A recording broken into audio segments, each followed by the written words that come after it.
সাবেক ভূমিমন্ত্রী সাইফুজ্জামান চৌধুরী যুক্তরাজ্যের সম্পদের পাহাড় গড়েছেন। শুধু যুক্তরাজ্যেই অন্তত $250 মিলিয়ন খরচ করে 307টি বিলাসবহুল বাড়ি কিনেছেন। কাতার ভিত্তিক সংবাদ মাধ্যম আল জাজিরার অনুসন্ধানে বের হয়ে এসেছে, সামান্য সরকারি বেতন পেয়েও ভিন দেশে কিভাবে সাম্রাজ্য গড়ে তুলেছেন আওয়ামী লীগের সাবেক এই মন্ত্রী। বুধবার প্রকাশিত ওই প্রতিবেদনে বলা হয়েছে, যুক্তরাজ্যে বাড়ি কেনার জন্য সাইফুজ্জামান বিভিন্ন কোম্পানি তৈরি করেছেন। 2016 সাল থেকে 2021 সালের মধ্যে তিনি দেশটিতে 265টি বাড়ি কিনেছিলেন। 2022 সালে তিনি সেখানে কিনেছেন 89টি বাড়ি। সব মিলিয়ে যুক্তরাজ্যে তার বাড়ি রয়েছে 307টি, যার দাম $25 কোটি, যা বাংলাদেশি অর্থে প্রায় 3000 কোটি টাকার সমান। ব্রিটেন ছাড়াও নিজের রিয়েল এস্টেট ব্যবসায়কে সম্প্রসারণ করেছেন দুবাই, নিউ ইয়র্ক, সিঙ্গাপুর এবং মালয়েশিয়া পর্যন্ত। সব মিলিয়ে তিনি 5 শতাধিক বাড়ি কিনেছেন। এসব দেশে সাইফুজ্জামানের $67 কোটি 50 লাখ বা 8100 কোটি টাকার সমপরিমাণ সম্পদ রয়েছে বলে উঠে এসেছে আল জাজিরার অনুসন্ধানী প্রতিবেদনে। এসব অর্থ পাচার এবং বিদেশে বিনিয়োগের জন্য সেসব দেশের ব্যাংক কর্মকর্তা, ফাইন্যান্সার, আইনজীবী, রিয়েল এস্টেট কোম্পানি এজেন্টদের সঙ্গে নিয়ে একটি নেটওয়ার্ক গড়ে তুলেছেন সাইফুজ্জামান। মধ্যপ্রাচ্যের দেশ সংযুক্ত আরব আমিরাতের দুবাইও সাইফুজ্জামানের রয়েছে অঢেল সম্পদ। সেখানে তার ও তার স্ত্রী রুখমিলা জামানের নামে রয়েছে প্রচুর সম্পত্তি। দুবাইয়ে তাদের অন্তত 54টি সম্পত্তি রয়েছে। আল জাজিরা বলছে, শেখ হাসিনার সঙ্গে সখ্যতা ছিল সাইফুজ্জামানের।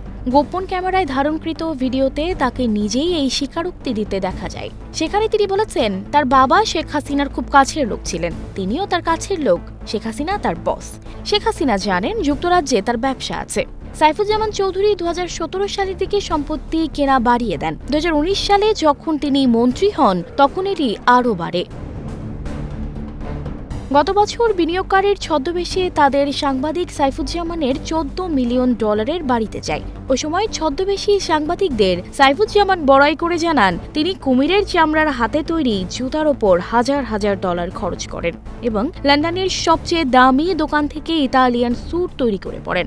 এছাড়া ওই সময় লন্ডনের নিজের বাড়িও ঘুরে দেখান তিনি, যেটিতে রয়েছে সিনেমা হল, জিম, ব্যক্তিগত এলিভেটর এবং নতুন রোলস রয়েলস গাড়ি রাখার নিরাপদ আন্ডারগ্রাউন্ড পার্কিং এরিয়া।